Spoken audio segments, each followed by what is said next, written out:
Assalamualaikum, Guru Nazuma. Waalaikumsalam warahmatullahi wabarakatuh. Kandito, Masya Allah, Barakallah Fik. Hajar, hajar. Gimana Bang? Gimana? Allahu Akbar, Masya Allah. Enggak maunya Bang Juma, ini Siki maunya ditanya katanya. Oh, bagus itu. Baik, kita bertanya yang ini aja, yang muda-muda aja Bang. Apa hubungannya Yesus dengan aliran kepercayaan menyembah kepada tiga pribadi Theos? Silakan.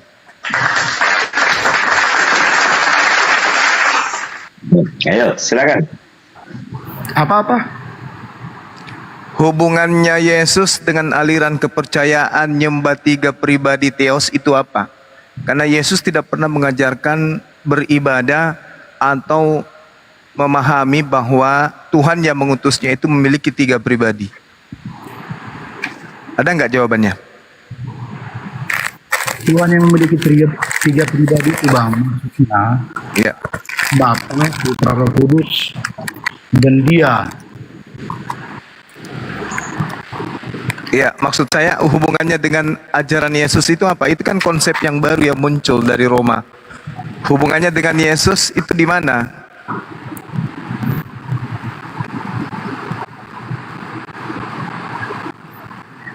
Bingung juga saya jawabnya, nggak ngerti pertanyaannya.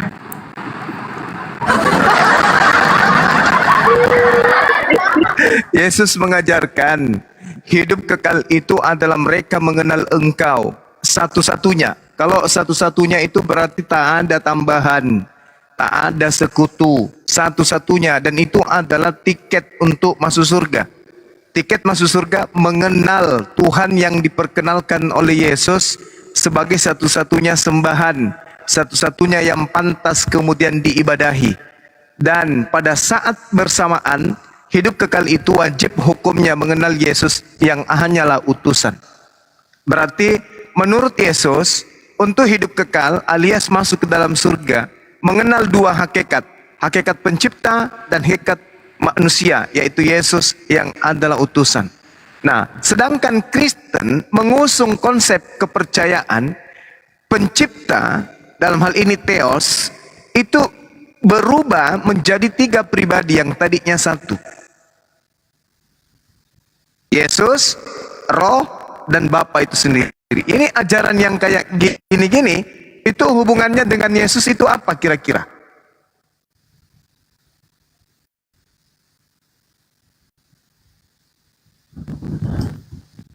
Mogok sudah, Guru. Mogok dia. Saya jawab ya. Jangan minta ditanya Bang kalau masuk hukum Islam. Karena Kristen dengan Yesus itu nggak ada hubungannya. Yesus itu hanya aksesoris yang dipakai oleh Roma untuk melanggengkan ajaran nenek moyang mereka, yaitu nyembah kepada dewa. Dewa mereka yang tadinya Horus, Hercules, mereka gantikan dengan dewa baru bernama Yesus. Tapi Yesus yang adalah Yeshua HaMasyiah yang datang di tengah-tengah Bani Israel, itu beda ajarannya. Jadi tak ada hubungan antara Kristen dengan Yesus anak Maria, itu nggak ada sama sekali. Sama sekali nggak ada. Setitik pun nggak ada. Kecuali sebagai penggenapan pengajar-pengajar palsu, nabi-nabi palsu dan Mesias-Mesias palsu. Jadi yang menjadi penggenapan dari nubuat Yesus yang mengatakan akan muncul pengajar palsu, nabi palsu, Mesias palsu, yang menggenapinya itu adalah Kristen. Nah, sebagai pengikut palsu dan Yesus palsu, Tuhan palsu, agama palsu, kitab palsu, di situ jelas bahwa orang Kristen harus menjadikan nama Yesus ini sebagai jualan agar dianggap sebagai pengikut. Padahal pada prinsipnya tak ada hubungannya, tak ada benang merah yang bisa menjadi penyambung antara ajaran Yesus yang benar itu dengan ajaran Kristen yang dipaksakan menjadi benar. Itu fakta, Bang. Cuma Ya, boleh saya tanya Pak, boleh? Ya, tadi siang kan Bang Suma, saya sempat monitor Yesus sudah menubuatkan nabi-nabi palsu ya Pak ya. Iya betul. Betul. Berarti Bang Suma percaya di situ kan? Di Markus atau di mana? Saya lupa. Di Matius, Di Matius ya atau di Markus ya. Berarti ya Bang Suma percaya kan bahwa Yesus menubuatkan akan adanya nabi-nabi palsu ya Bang Suma? betul, berdasarkan Matius Dalam Yesus nabi, menubuatkan itu. iya, Iya. iya. Tapi Uh-uh. kalau dalam narasi Markus misalnya, Markus Yesus bilang anak manusia akan disalibkan dan pada hari ketiga bangkit, bagaimana Pak? Itu juga kata-kata dari Yesus juga Pak, sama dari mulut yang sama Pak. Iya, betul. Itu juga nubuat. Itu juga nubuat. Dan Yesus mengatakan anak manusia akan bangkit pada hari ketiga, itu adalah tanda untuk angkatan jahat. Dan angkatan jahat ini wajib ada. Wajib ada angkatan jahat itu. Tapi narasinya begini, bukan hanya bangkit, tapi akan mati disalibkan dan bangkit pada hari ketiga. Dari Iya, mulut yang betul. sama tuh Dan Pak, keluarga. Betul. Iya, betul. Dan Betul. orang yang mati di atas tiang salib ini kan orang, Mbak, bukan buaya, bukan biawa, apalagi Betul. gajah. Memang anak manusia kan. Betul. Yesus mengatakan Betul. dalam Matius 12, anak manusia. Kalau itu Yudas anak manusia. Kalau itu Betul. Yesus Barabas Betul. anak manusia. Tapi dia tidak Betul. mengatakan sebagai Yesus anak Maria. Oke, saya ikuti ya alurnya ya. Ya. Jadi berarti ada orang yang disalib ya Pak ya. Betul. Al-Quran juga Betul, ya. mengatakan itu. Tapi Ada orang yang disalib. ya, dan salib ya. Dan murid-murid dan pengikut-pengikut pada percaya bahwa Yesus yang disalib Pak. Enggak, Di dalam, murid tidak sama bukan sekali Yesus, murid. Sama sekali muridnya tak ada yang Murid. percaya. Murid-murid ada yang percaya Pak. Kan murid-murid ada yang Enggak. percaya kan? Pengikut-pengikut ada yang percaya kan? Tidak ada yang percaya. Coba Anda baca Lukas 24 nomor 9. Anda baca dari sana. Murid-muridnya enggak ada yang percaya. Betul. Tapi kan di situ kan di dalam narasi bahwa narasi awal-awal itu banyak orang percaya sehingga timbullah orang-orang yang percaya menjadi pengikut Kristus, disebutnya Kristen di Antioquia kan Pak? Itu orang itu percaya Paulus. bahwa Yesus bangkit pada hari ketiga. Itu ajaran Oke, Paulus, Pak. Petrus, Paulus. baik, nggak apa-apa Pak. Kita ikuti alurnya dulu ya. Ya. Tapi kan sebenarnya pada abad ke-7 ya, nah kemudian baru disangkal oleh Al-Quran bahwa sebenarnya yang disalib itu diserupakan. Iya, memang betul. Betul Pak ya? Betul Pak ya? Memang Ya, diserupakan. Selama berapa ratus tahun itu manusia sudah tertipu ya Pak. Mereka Oh, bukan. percaya bahwa yang disalibkan itu manusia kan? Ya, Boleh saya bicara? boleh. Saya ikuti alur bagus. Pasuma ya. Saya ikuti alur Pasuma ya. Oke. Bahwa Sekarang pada begini. abad ke-7 baru ada bahwa yang disalibkan itu bukan Yesus, diserupakan. izin, Bagaimana Allah itu menyerupakan. Tapi izin. Nggak bisa. Begini ya supaya nggak bisa saya enak bicarakan. menangkil, tolong sabar dulu. Ikuti alurnya aja. Gerindra. Ngikutin Sebentar. tapi Pada saat celotin Gerindra terus. cuma ngomong, Gimana Cil? Anda diam dulu, gitu ya. Silakan Gerindra. Oke. Saya diam. Oke. Jadi dikenal kemudian bahwa Al-Quran mengatakan orang yang diserupakan. Satu hal yang perlu saudara pahami. Murid-murid Yesus tidak pernah diajarkan kalau dia akan bangkit pada hari ketiga. Catat itu. Murid-muridnya. Yang kedua, pada saat penangkapan, murid Yesus itu tak ada. Yang ketiga, pada saat dieksekusi, murid Yesus juga tak ada. Maria tidak pernah sakit ayan. Maria tidak pernah kena amnesia. Maria juga tidak pernah kemudian kena penyakit pikun atau stroke ringan atau berat. Ketika gurunya dikuburkan atau menghilang sudah terangkat ke langit, pada minggu pagi dia datang ke kuburan bertemu dengan penghuni kubur. Apa yang terjadi? Apakah kemudian Maria mengenal orang tersebut? Tidak. Kenapa Maria tak mengenalnya? Bukankah itu adalah Yesus yang asli? Oh no, itu adalah orang yang diserupakan dengan Yesus. Buktinya Maria tidak mengenal orang tersebut. Itu yang pertama. Yang kedua, Yudas. Yudas menceritakan bahwa di dalam Yohanes 20, ketika Yudas dan orang-orang Roma datang bertanya kepada seseorang dan ditanyai kemudian, siapa yang engkau cari? Mereka menjawab, Yesus dari Nazaret. Mereka berkata kemudian, oknum itu kemudian menjawab, akulah Yesus yang engkau cari, akulah dia. Nah, mereka mundur dan jatuh. Kenapa bisa demikian? Ada apa? Kenapa dia harus bertanya, siapa yang kau cari? Yesus dari Nazaret. Kalau itu adalah Yesus, maka dia akan mengatakan, engkau yang aku cari. Tapi faktanya, dia mengatakan, kami mencari Yesus dari Nazaret. Artinya yang bertanya ini bukan Yesus. Kemudian, di dalam kitab Yohanes 13, nomor 4, di situ diterangkan bahwa Yesus menggunakan kain lenan. Menggunakan kain lenan. Sejenak sebelum perjamuan kudus yang terakhir. Dia menanggalkan jubah, lalu menggunakan kemudian kain lenan. Pada saat penangkapan, ada seseorang yang melepaskan kain lenan dan lari telanjang meloloskan diri. Pertanyaannya, ini siapa?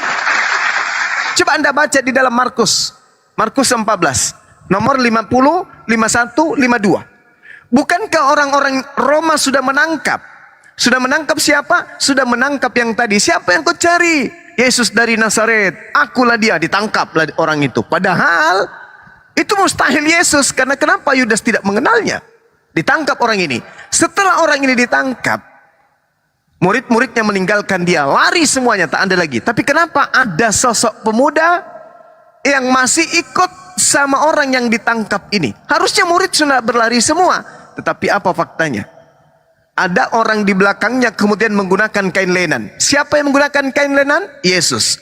Melepaskan kain lenan tersebut ketika ingin ditangkap. Lalu lari melepaskan diri. Nah, ini fakta. Kemudian, di dalam kejadian penggantungan di atas pohon atau salib menurut kalian, di situ jelas sekali Yesus, oknum yang dikatakan Yesus, meminum anggur. Padahal dia pernah menyatakan bahwa aku tidak akan minum anggur lagi selain nanti di kerajaan Bapa. Faktanya, sejenak sebelum dia mati, dia meminum anggur. Berarti itu bukan Yesus. Terakhir, Al-Quran mengatakan mereka berselisih paham. Kisah Para Rasul 25 nomor 19. Mereka berselisih paham tentang agama dan berselisih paham tentang seseorang bernama Yesus. Ada yang mengatakan sudah mati, tetapi Paulus mengatakan dia masih hidup. Berselisih paham. Nah, endingnya kemudian adalah dosa apa yang Yesus lakukan sehingga dia wajib kemudian dihukum terkutuk di atas pohon. Sekian.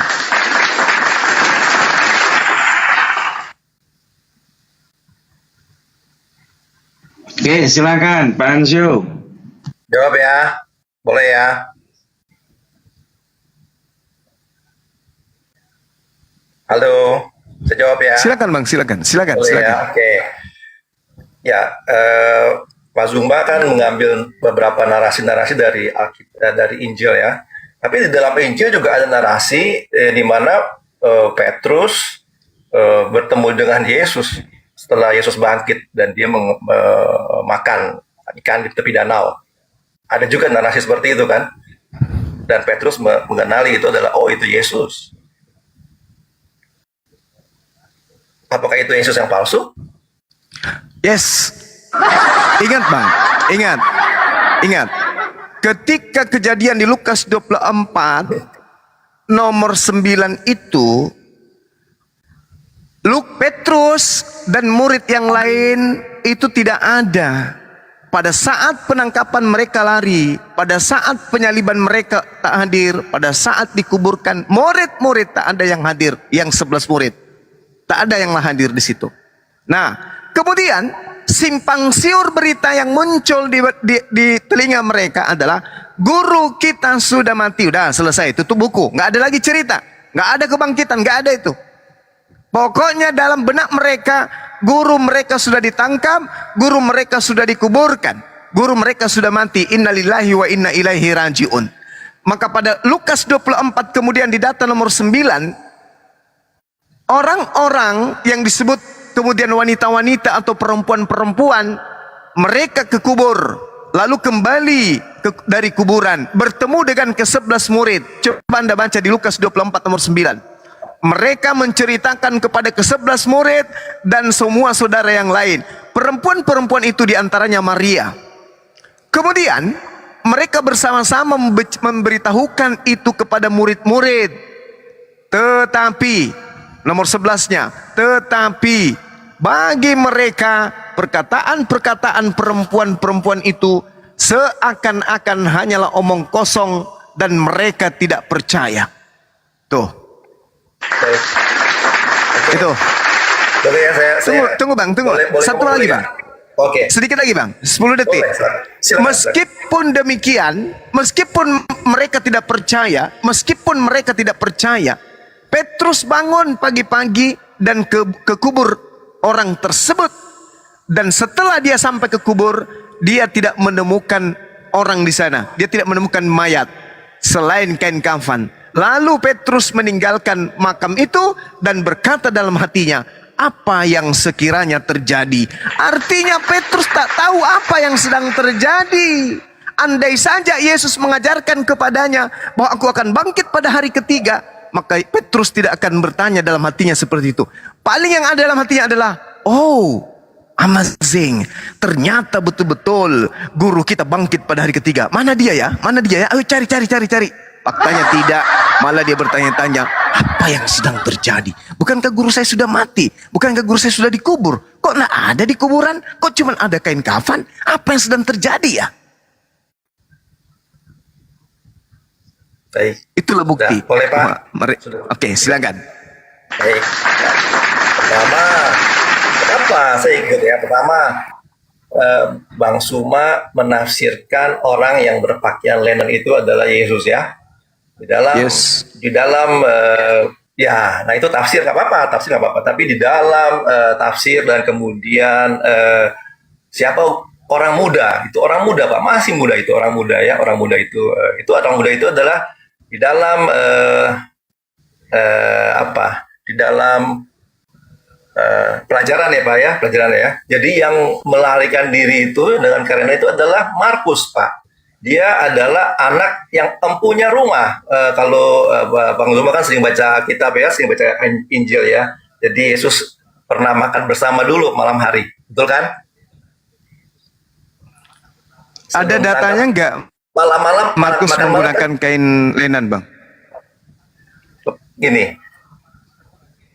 Jadi nggak apa-apa, tafsir boleh aja. Bang Zuma menafsir boleh aja. Tapi dari data yang ada di dalam data kitab, bahwa rumah yang dipakai oleh Yesus pada makan malam bersama murid-muridnya pada hari Kamis malam itu, perjamuan terakhir, itu adalah rumah Maria bukan ibu Yesus ya Pak ya. Maria banyak nama Maria. Nah anaknya namanya si Markus Pak, anak muda itu Pak.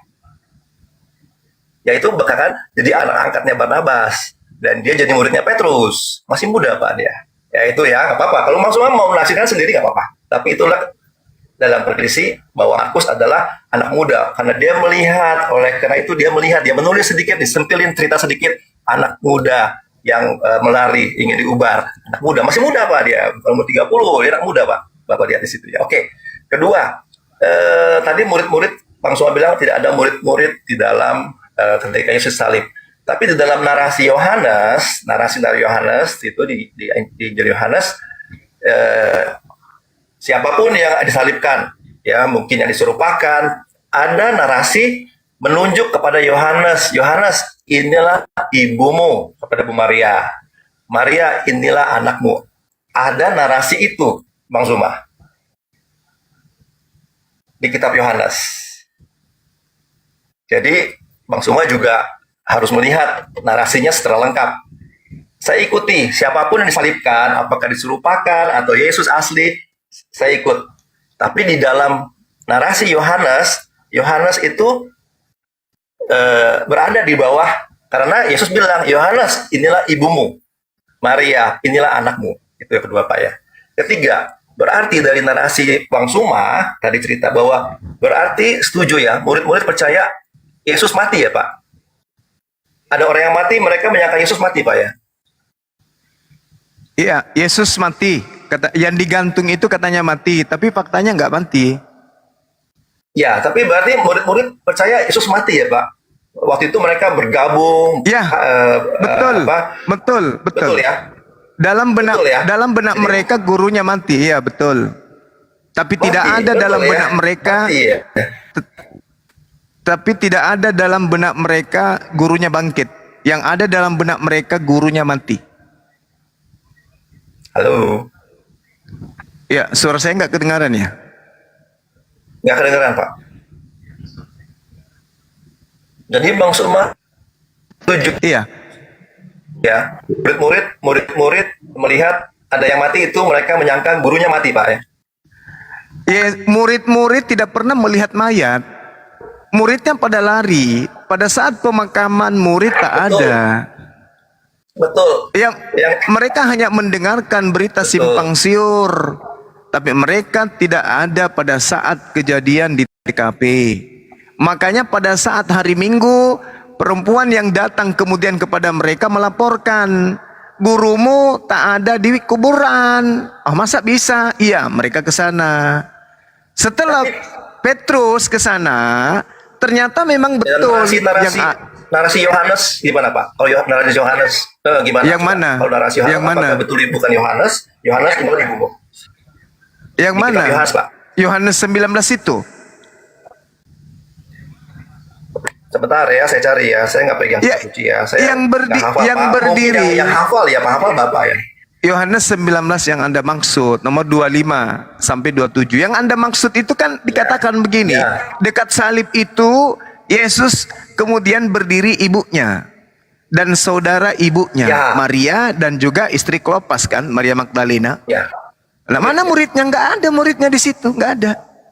Ketika Ya, Yesus Maria melihat Magdalena. ibunya, Oke, Yohanes. Ketik- Ya, itu ada narasi Yohanes kepada murid yang dikasihinya, Pak. Inilah ibumu.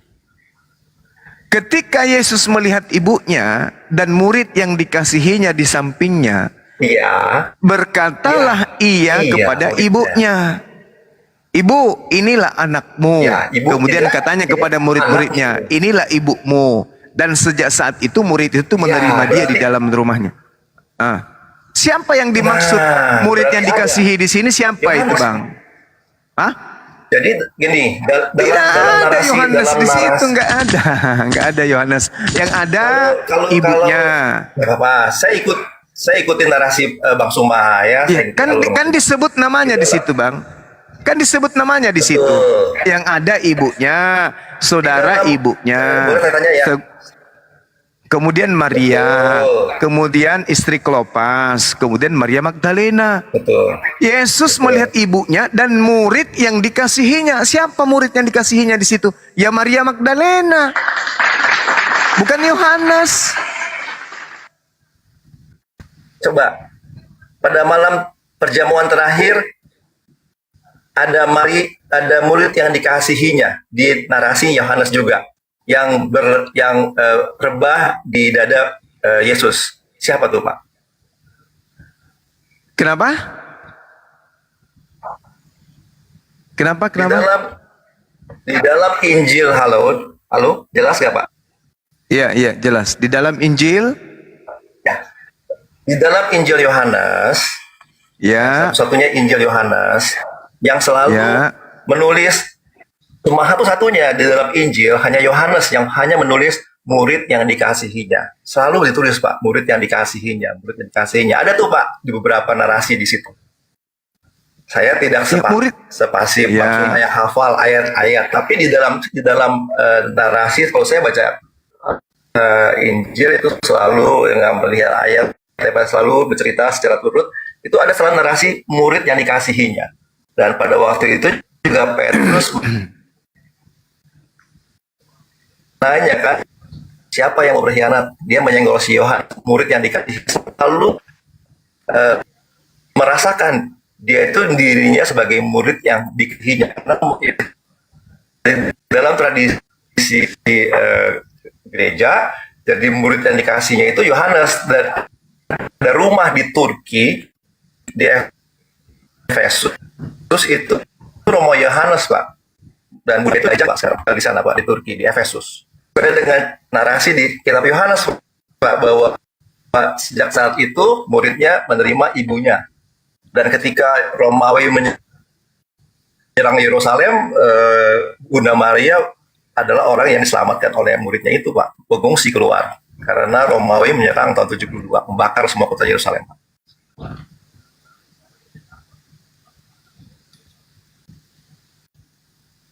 Jadi ada narasi-narasi benang merah nih Pak ya. Saya sih ikuti aja Bang Sumat mau cerita, mau ini, tapi kita sama-sama duduk dengan narasi-narasi yang ada gitu loh Pak.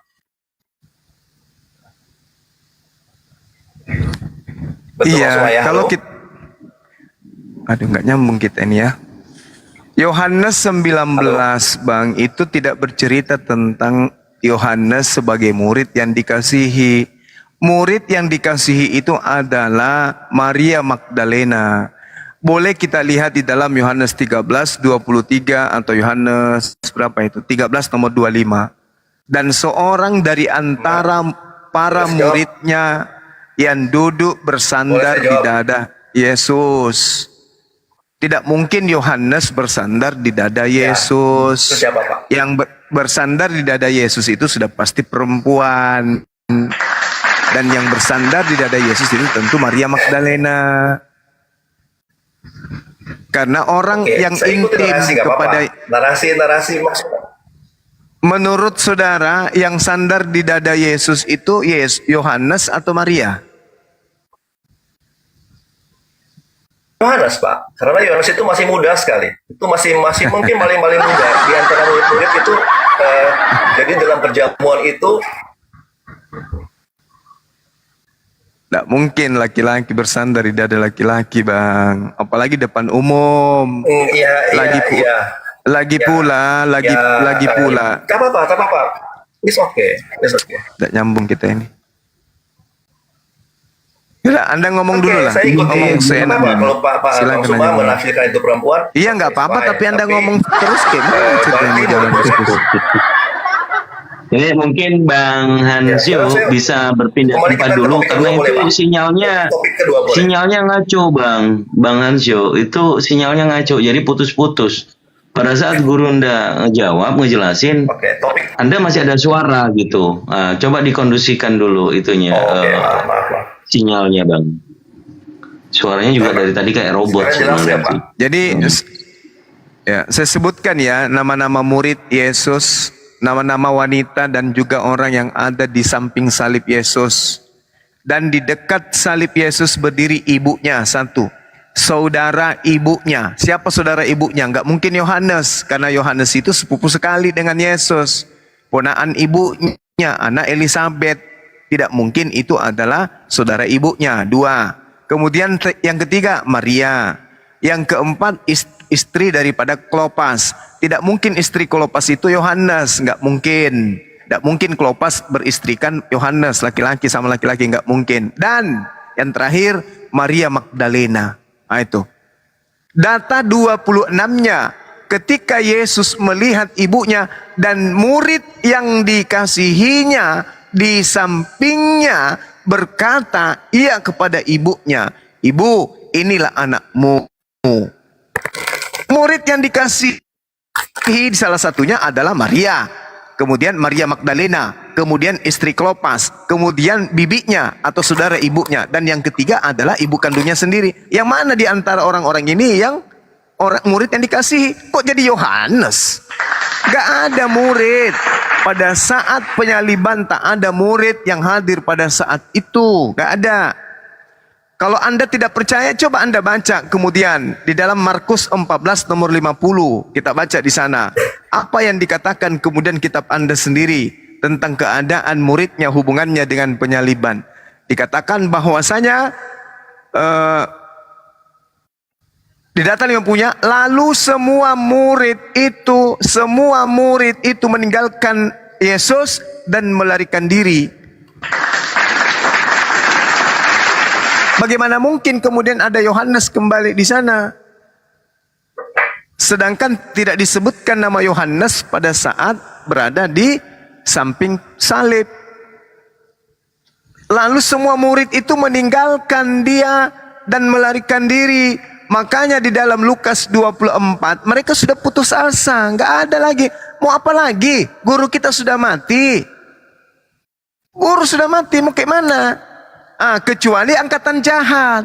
Kalau angkatan jahat itu diberi tanda bahwa aku Yesus bahwa anak manusia akan bangkit pada hari ketiga. Angkatan jahat masih menunggu kebangkitan.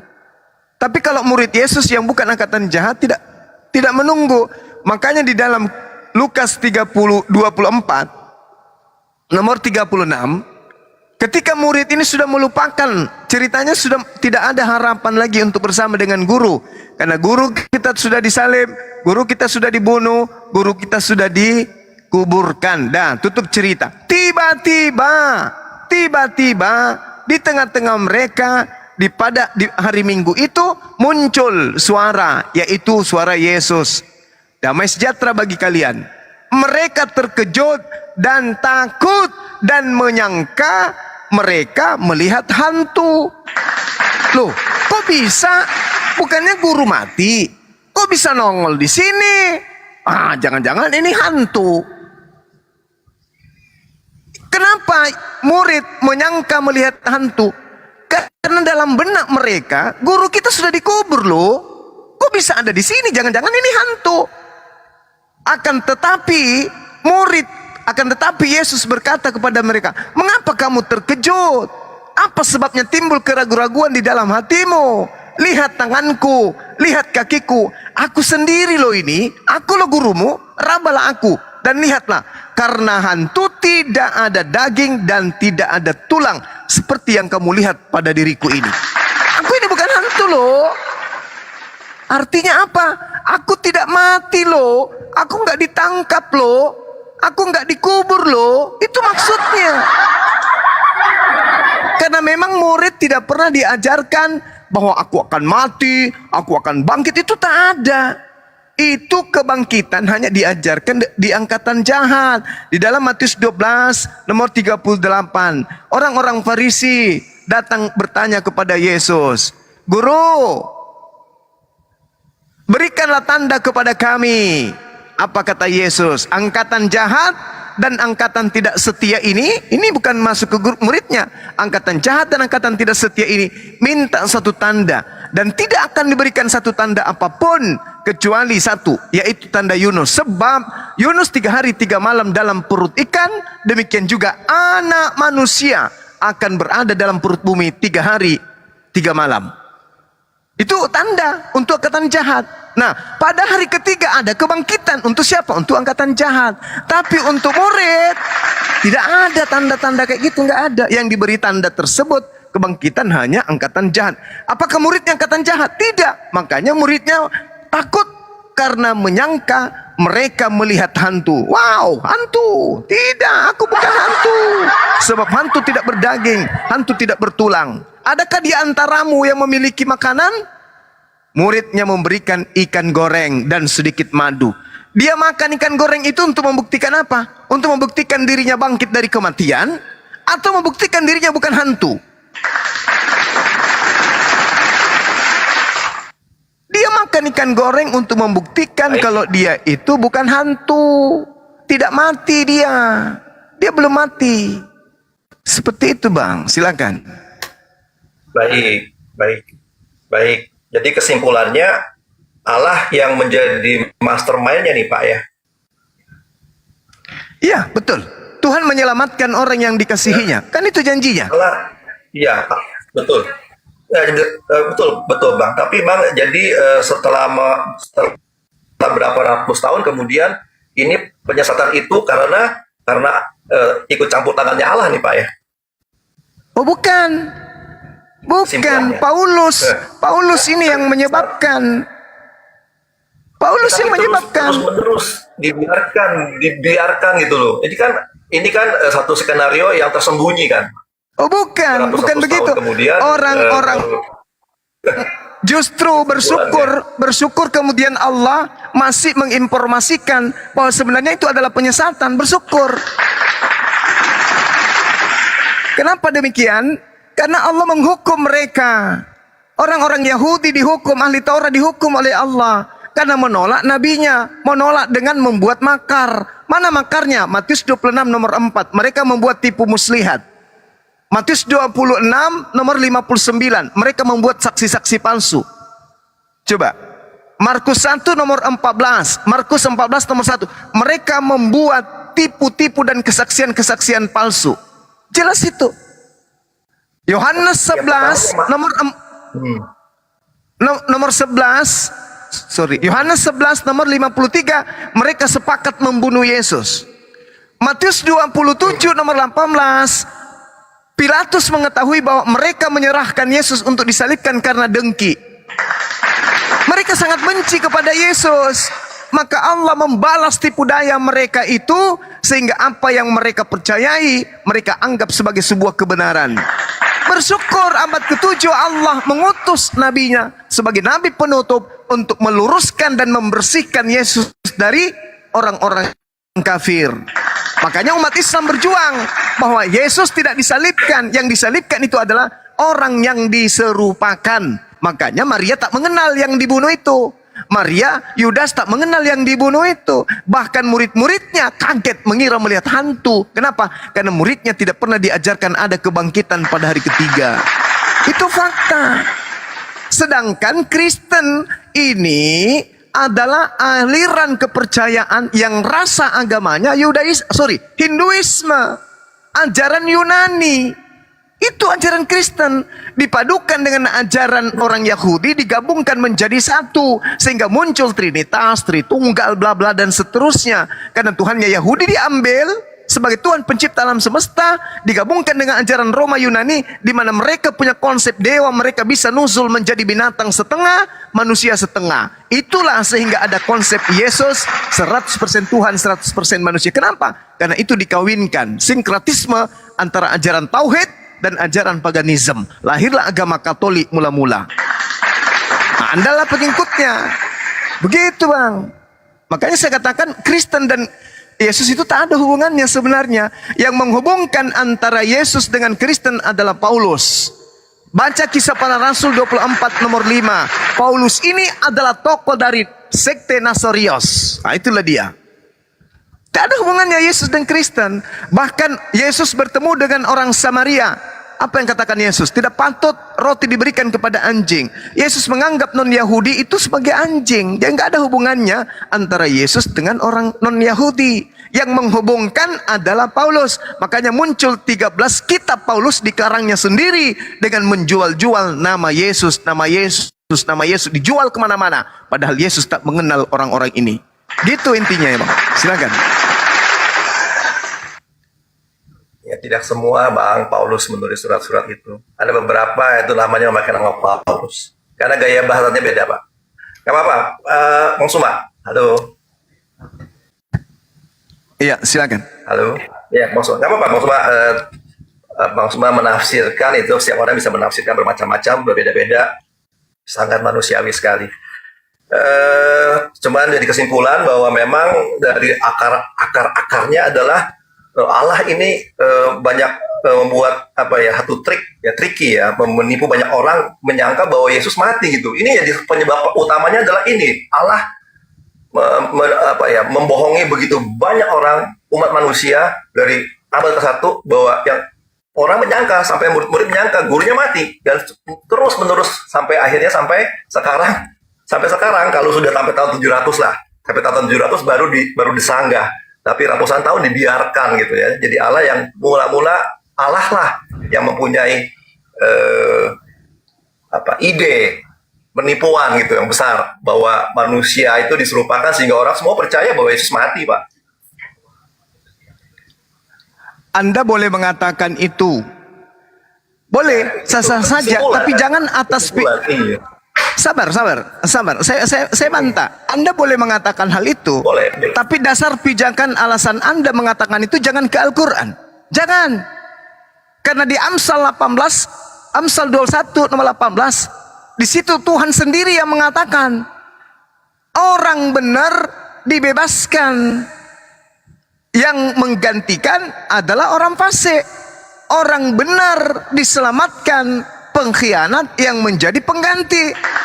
Itu sudah dinubuatkan itu. Nah, kemudian yang kedua, coba Anda baca di dalam Keluaran 20. Apa yang Tuhan katakan di sana?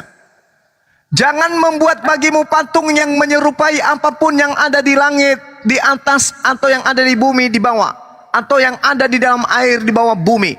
Jangan sujud menyembah kepadanya atau beribadah kepadanya, sebab aku Tuhan Elohimmu adalah Tuhan yang pencemburu, yang membalaskan kesalahan bapa kepada anak-anaknya, kepada keturunan yang ketiga dan keempat dari, dengarkan, dari orang-orang yang membenci aku. Jadi kalau orang Kristen keturunan pertama, keturunan kedua, ketiga, keempat, masih kemudian mereka buta menyembah kepada manusia bernama Yesus, itu karena mereka benci kepada pencipta alam langit dan bumi. Orang Kristen itu anti kepada Tuhan, anti kepada pencipta alam semesta. Mereka mengatakan mengaku menyembah kepada Tuhan, tapi faktanya mereka menyembah kepada ciptaan Tuhan bernama Yesus. Itu bukti bahwa mereka benci. Mereka membuat patung. Ingat, Kristen hari ini bukanlah Kristen yang pertama. Kristen yang mula-mula adalah Katolik. Mereka lah yang pembuat patung-patung yang mengatakan, mengatasnamakan Tuhan, lalu mereka sembah. Apa kata Tuhan? Jangan membuat patung.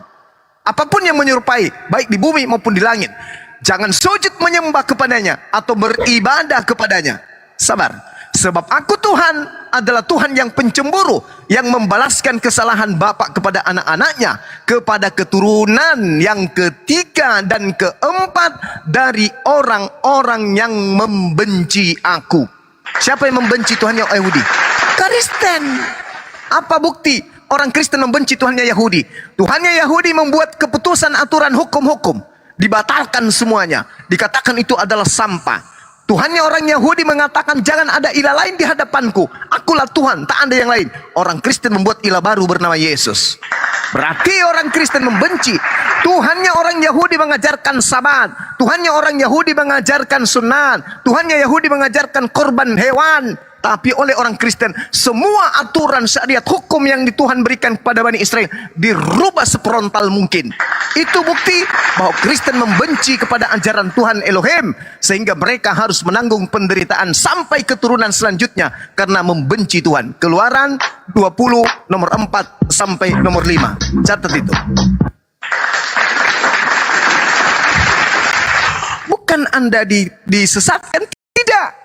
Tuhan membenci kalian. Tapi itu kesimpulan yang saya tangkap. Karena dibiarkan selama tahun, 1 abad, 2 abad, 3 abad. Karena mereka membenci Tuhan, Bang. Dalil Keluaran 24 dan 5 itu sudah jawaban. Aku akan membalaskan sampai kepada keturunan yang ketiga dan keempat dari orang-orang yang membenci aku. Saking bencinya, Tuhan yang tadinya dewa Horus, patungnya Zeus, mereka rubuhkan, lalu digantikan dengan patungnya Yesus, dan berkata ini adalah jelmaan dari Elohim, Tuhannya Yahudi. Apakah itu tidak naif? Tuhan murka kepada kalian. Bang, Murka, semurka-murkanya. Boleh bicara? Iya, silakan. Boleh bicara? Boleh ya. Jadi apa yang tadi Bang Suma sampaikan mengenai keturunanmu ya di kitab Musa, itu karena jadi cerita ini Tanak ya. Tanak itu kisah-kisah pemberontakan orang Yahudi terhadap Elohim, Yahweh ya. Berontak terus. Ya, ini yang saya tangkap ya. Tafsir orang bisa bertafsir, bisa silakan masing-masing. Tapi ini adalah satu narasi cerita bahwa Tuhan sudah menyelamatkan, mengeluarkan orang Yahudi, orang-orang Israel dari Mesir, tapi di perjalanan tetap saja orang-orang Yahudi ini, Israel ini berbalik gitu ya, tidak menyembah Elohim. Oleh karena itu para nabi, para penulis kitab suci itu membuat yang tadi Bang Suma narasikan. Jadi konteksnya pada waktu itu begitu kesalnya para penulis kitab suci, para penyembah Yahweh itu melihat bangsanya sendiri itu selalu memberontak terhadap Yahweh, Pak. Konteksnya ya.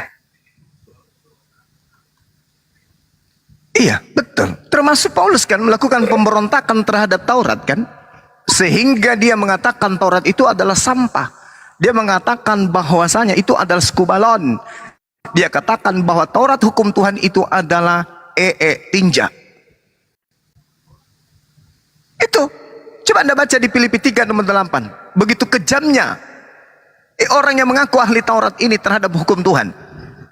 Makanya Yesus mengatakan tentang dia, tentang Paulus di dalam Matius 24 nomor 15 sampai nomor 26. Itu apabila sang pembinasa keji duduk di tempat yang kudus, sebagaimana yang dinubuatkan oleh Nabi Daniel. Nabi Daniel menubuatkan di dalam Daniel 7 nomor 25. Dia sang pembinasa keji akan menentang perkataan-perkataan yang maha tinggi. Dia melakukan pembunuhan-pembunuhan terhadap orang-orang kudus dan memutarbalikkan hukum-hukum Tuhan. Coba Anda baca. Kenapa Kristen dan Yahudi ini tidak bisa kompak? Padahal Kristen mengambil terjemahan kitabnya Yahudi. Kenapa tidak bisa kompak? Karena Kristen adalah agama yang memutarbalikkan hukum Tuhan yang ada di tengah-tengah Bani Israel. Mau bukti?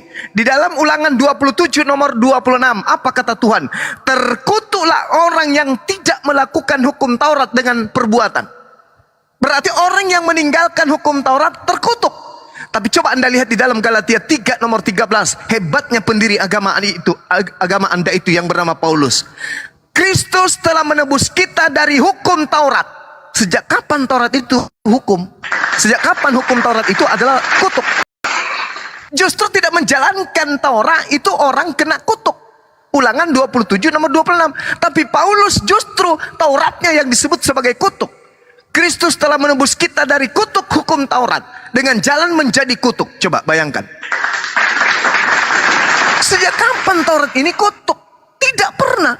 Justru Taurat ini kalau dijalankan mendapatkan hidup yang kekal. Baca Ulangan 6, Ulangan 4. Baca satu perikop. Jangan kau menambahi, jangan kau mengurangi firmanku. Itu kata Tuhan. Jangan kau tambahkan hukum Taurat, jangan kau kurangi hukum Taurat. Bahkan Yesus meneguhkan itu dalam Matius 5 nomor 19. Barang siapa meniadakan setitik pun dari hukum Taurat dan mengajarkan kepada orang lain, maka dia akan menempati tempat terendah di dalam kerajaan langit, alias neraka. Itu kata Yesus. Tapi Paulus mengatakan apa? Kristus telah menebus kita dari kutuk hukum Taurat. Hai, kapan hukum Taurat itu adalah kutuk bagi orang? Enggak. Orang yang tidak melakukan hukum Taurat, orangnya yang terkutuk, bukan hukumnya. Tapi Paulus menggantikannya, hukumnya yang harus dibinasakan. Sebab gara-gara hukum inilah kemudian kita masuk ke dalam dosa. Jadi hukum-hukumnya menurut Paulus bukan orang yang melanggar rambu lalu lintas yang harus ditilang, tetapi yang harus dilakukan adalah rambu-rambu lalu lintas yang harus dibakar supaya tak ada lagi orang ditilang. Itu menurut Paulus. Inilah yang dinubuatkan, Bang. Makanya berdiri sebuah agama sekte baru di luar Yahudi bernama Kristen Katolik. Coba Anda baca Matius 23. Ini terakhir. Matius 23 nomor 15. Celakalah engkau wahai ahli Taurat. Paulus. Celakalah engkau wahai orang Farisi. Paulus. Celakalah engkau wahai orang munafik. Paulus juga. Engkau menyeberangi lautan. Paulus juga. Engkau menjelajahi daratan. Paulus juga. Engkau mentobatkan orang di luar Yerusalem masuk ke agamamu. Paulus juga. Engkau jadikan dia orang neraka. Orang neraka. Dan 2 kali lebih jahat daripada engkau sendiri. Itulah Kristen, orang neraka yang dibentuk oleh Paulus untuk melawan hukum Tuhan yang maha tinggi. Jadi Kristen itu adalah pengikut orang Farisi yang menentang ajaran Tuhan. Bang Suma. Itu. Silakan. Sebenarnya ya semuanya Bang Suma ya. Nanti kita lanjut kali ya di malam. Tapi saya cuma mau sharing aja ya Bang Suma. Gak apa-apa Bang Suma boleh membuat tafsir seperti itu, sangat manusiawi, nggak masalah. Setiap orang punya tafsir. Tapi tafsirnya dari apa yang dari orang Yahudi ya, dari tafsir Yahudi itu bahwa Allah Yahweh Elohim menurunkan kitab Taurat kepada Musa itu tujuannya adalah supaya bangsa ini bisa menjadi bangsa pilihan ya. Bangsa ini bisa mempunyai bangsa yang bisa merepresentasikan, mewakili sifat-sifat Allah dengan hukum-hukum itu. Tapi dalam perjalanannya kan gagal terus, Bang Suma. Gagal terus, tidak ada yang sempurna, tidak ada yang coba. Bang Suma pelajari dari awal hukum Taurat turun sampai Yesus lahir. Ada gak manusia yang bisa menjalankan hukum Taurat? Nggak ada, Bang Suma. Cuma satu manusia yang bisa menjalankan hukum Taurat, yang sudah bisa di dalam istilahnya melengkapi hukum Taurat itu. Cuma satu manusia. Itu kan, sebenarnya hukum Taurat diturunkan itu bukan hanya untuk seluruh manusia, hukum Taurat diturunkan untuk umat Yahudi. Maaf Bang, Nanti boleh kita ngobrol saya lagi. tahu siapa kita ngobrol satu lagi, manusia yang Oke, silakan. Ya Pak, udah terlalu malam, nanti kita ngobrol lagi. Ini saya Hansi, kapan-kapan Bang Suma naik di Fandi atau di mana, kita ngobrol lagi, Pak. Kita Oke, ngobrol baik, aja. baik. Setiap orang punya tafsir masing-masing, kita saling hormati. Saya hormati Bang Suma punya tafsir. Saya juga punya tafsir masing-masing, ya. Kita tidak perlu kasar apa. Saya punya teman-teman muslim banyak, Pak. Saya punya teman-teman baik, saya banyak menolong orang muslim banyak, Pak. Banyak, Pak. Dari bawah saya ajak mereka sampai ini, banyak, Pak. Kawan-kawan muslim saya tidak ada kebencian sama sekali. Saya sangat menghormati kok kepercayaan masing-masing. Dan saya juga hormati tafsir Bang Suma, saya hormati. Nanti kita ngobrol lagi, Pak. Udah malam, besok mesti kerja, Pak. Oke, baik. Baik, Pak ya, Bang Suma. Terima kasih, Bang Suma. Baik, makasih. Baik, terima kasih.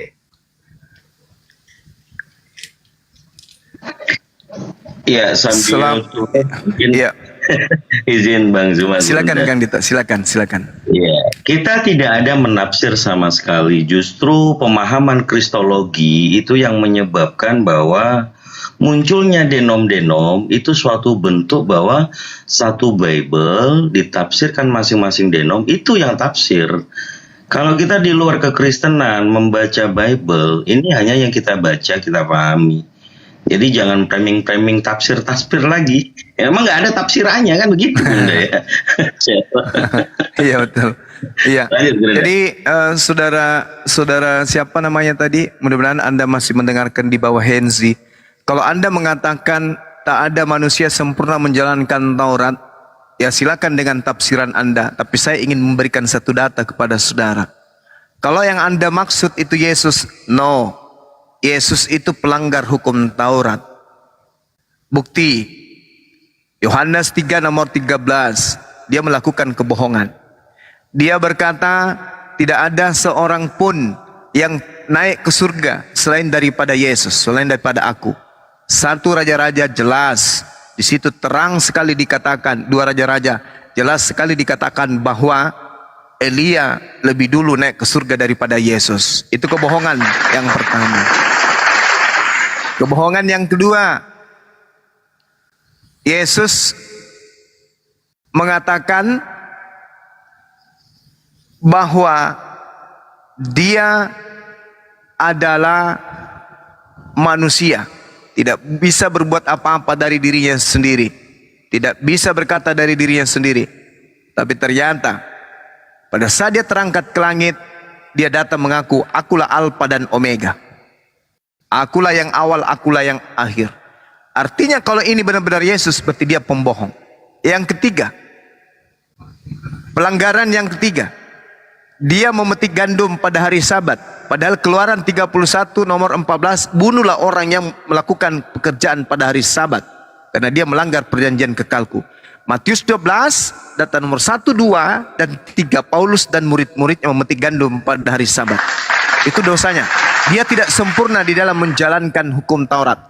Yang keempat dan seterusnya, dia mengambil barang orang tanpa minta, yaitu keledai. Sampai hari ini belum dikembalikan.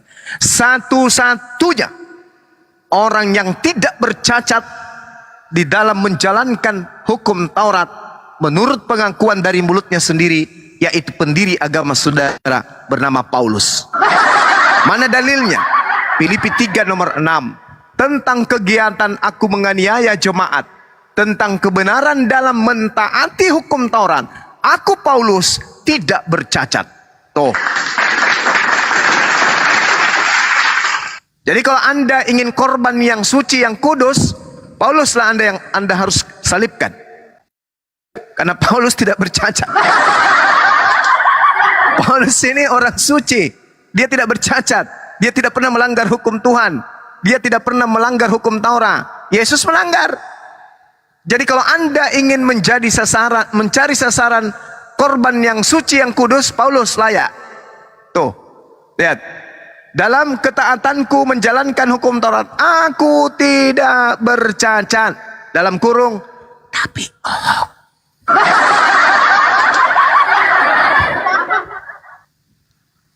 Ya, itu yang perlu Anda pahami. Jadi kepada saudara Hinsi, Anda menuduh tadi ya, mengatakan Allah merencanakan. Saya sudah ajarin Anda tadi di dalam kitabnya orang Yahudi, Keluaran 20 nomor 4 nomor 5, Tuhan orang yang membenci Tuhan itu memang disesatkan oleh Tuhan.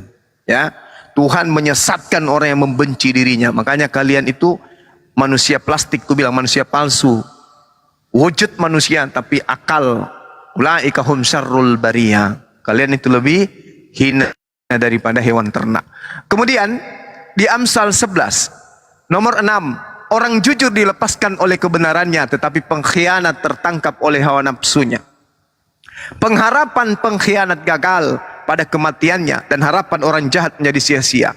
Orang benar diselamatkan dari kesukaran, lalu pengkhianat menggantikannya. Tuh data di dalam kitabnya orang Yahudi. Amsal 21:18, orang fasik dipakai sebagai penebus bagi orang yang benar. Yesus mau ditangkap, tapi ditebus oleh pengkhianat. Dan pengkhianat sebagai ganti orang jujur. Yesus orang jujur ingin ditangkap, diganti dengan pengkhianat, yaitu Yudas. Itu dalil.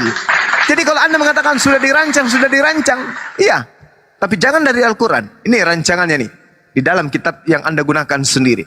Kemudian di Mazmur 37, di data nomor 28, Tuhan mencintai hukum, dan Tuhan tidak meninggalkan orang-orang yang dikasihi sampai selama-lamanya. Inilah anakku yang kukasihi. Berarti Bapa Tuhan tidak meninggalkan Yesus, karena Yesus adalah orang yang dikasihi sampai selama-lamanya, akan tetap tinggal di dalam naungan Tuhan terpelihara. Tetapi anak cucu orang pengkhianat akan dilenyapkan. Orang-orang benar akan mewarisi negeri. Mulut orang benar mengucapkan hikmat. Taurat Allah adalah yang ada dalam hatinya. Orang fasik mengintai, orang pengkhianat mengintai orang benar dan berniat membunuhnya. Tuhan tidak menyerahkan orang benar itu ke dalam tangannya, tapi Tuhan tidak membiarkan dinyatakan orang benar ini sebagai orang terkutuk pada saat dia diadili. Lalu dikatakan oleh Tuhan, orang benar diselamatkan oleh Tuhan. Tuhan adalah tempat perlindungannya pada waktu kesesakan. Tuhan menolong mereka dan meluputkan mereka. Tuhan meluputkan mereka dari tangan orang-orang pengkhianat dan menyelamatkan mereka sebab mereka berlindung kepada Tuhan. Tidak bisa, Yesus sudah dirancang untuk diselamatkan. Tak ada yang bisa mencederai Yesus. Jadi yang dikutuk, yang diludahi, yang ditampar, yang ditonjok, yang ditelanjangin, itu bukan Yesus. Itu bukan Yesus, tapi orang fasik, pengkhianat, pemakan suap, yang disebut sebagai orang terkutuk di atas tiang salib atau di atas pohon. Dan itu bukan Yesus anak Maria, melainkan orang lain yang diserupakan dengan Yesus Kristus. Saya kira demikian teman-teman sekalian. Ini sudah cukup terang bagi kita, bagi yang berakal, bahwa yang mati di atas tiang salib bukanlah orang suci, tetapi orang yang dikutuki berdasarkan Ulangan 21 nomor 22 dan 23. Demikian sementara. Silakan kalau ada pasien diserahkan kepada dokter yang lain. Terima kasih.